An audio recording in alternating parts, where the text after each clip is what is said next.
Well, hi, and thank you guys. I'm a House Minority Leader Fred Strayhorn, and I first want to thank the City of Marietta for hosting this joint legislative session. It was a very warm reception that we received. I also want to thank the press corps for sticking around this late. I know you guys want to go home. I want to thank my members as well, and Senator Schiavone's members as well for sticking around.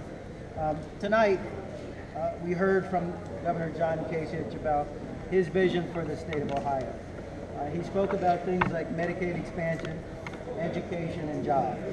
And while I applaud him for some of those things, like Medicaid expansion, which our members worked really strongly with him to make sure that it happened, much of the conversation that you heard tonight does not resemble the reality that many Ohioans are experiencing in their real lives. While the political narrative across the country seems to be that the job is accomplished in Ohio, the lack of economic growth for working people, children, and families in our state tell a very different story.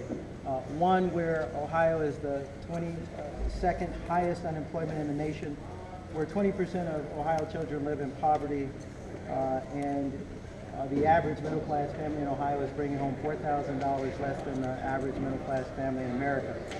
One of the reasons this is happening is that Republican-controlled state government has actively and consistently pursued policies that unfairly shift more and more responsibility to pay for critical services like schools, police, fire, EMTs, criminal justice, local social services, onto the backs of Ohio's middle-class working people.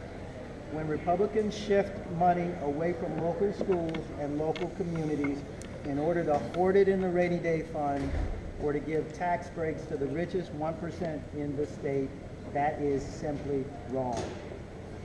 Let me be clear. I like rich people. When I was 20, I thought I was going to be rich. I want people to do really well in Ohio. But it's important for Ohioans to understand that demand drives an economy, not tax breaks for the rich. And when you do that, rich people do even better. The only difference is so do working people. But the current pickpocket politics and policies are setting our state backwards. Since 2011, Ohio's standing in public education has tumbled from 5th in the nation to 23rd.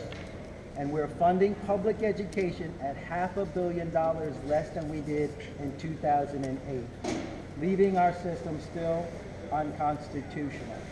And we have received an F in college affordability. Meanwhile, Republican-controlled state government saw fit to eliminate the college tuition tax credit that makes it easier for working families to send their kids to college. Look, the facts don't lie. There is a clear disconnect between what is being said by certain people like the governor and the reality facing so many of Ohio families every day.